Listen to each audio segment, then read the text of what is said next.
পরাণের ভিতরে না কেমন একটা উলুক ভুলুক করছে তোমাকে না দেখতে পেয়ে মনটা।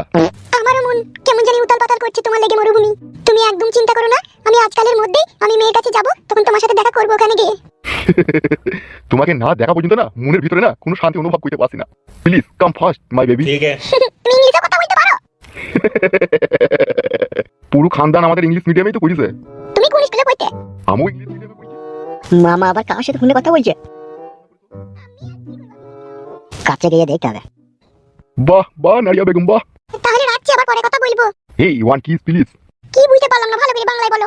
একটা হামি দাও। আমি মানে চুমু? হ্যাঁ নারিয়া বেগম হ্যাঁ। বেশ ঠিক আছে, দিচ্ছি। হ্যাঁ দাও। ও ও তো কই গো, তাহলে রাখছি। ঠিক আছে ঠিক আছে ঠিক আছে রাখো রাখো। কি পাগলকে যে ভালোবাসলাম, ওর লেগে ঘরে মন দাঁড়াইছি না। মামা তুমি আমাদের ভরসা, তোমার কাছেই যত আবদার। কি হইলো তোর আবার? Hello, one kiss please. সব শুনেছি মামা, কট্টম পাসো না, একটু দাও না। আড়ালে আবদালে দাঁড়িয়ে থেকে তো আমার কথা শুনলি কেন? কেন মামা, আমি তো তোমার ভাই নেই, শুনলে কি অসুবিধা আছে? কোনো তো অসুবিধা নেই। আমি তোর মামা, আমি কার সাথে ফোনে কথা বলছি না বলছি তো আড়াল থেকে শোনাটা এটা অন্যায় নয়। মামা গো, একদিকে শুনি লাভ আছে। চুপ তো ফেদা কপালি ছুঁড়া। গাল দিয়ে না মামা, আমি কাউকে বলবো না। শালা বুদ্ধুর বাচ্চা বুদ্ধু। মামা বলা কিন্তু সবাইকে বলবো, বলছি বলছি মানে কাউকে বলবো না, গান মারাই যাও।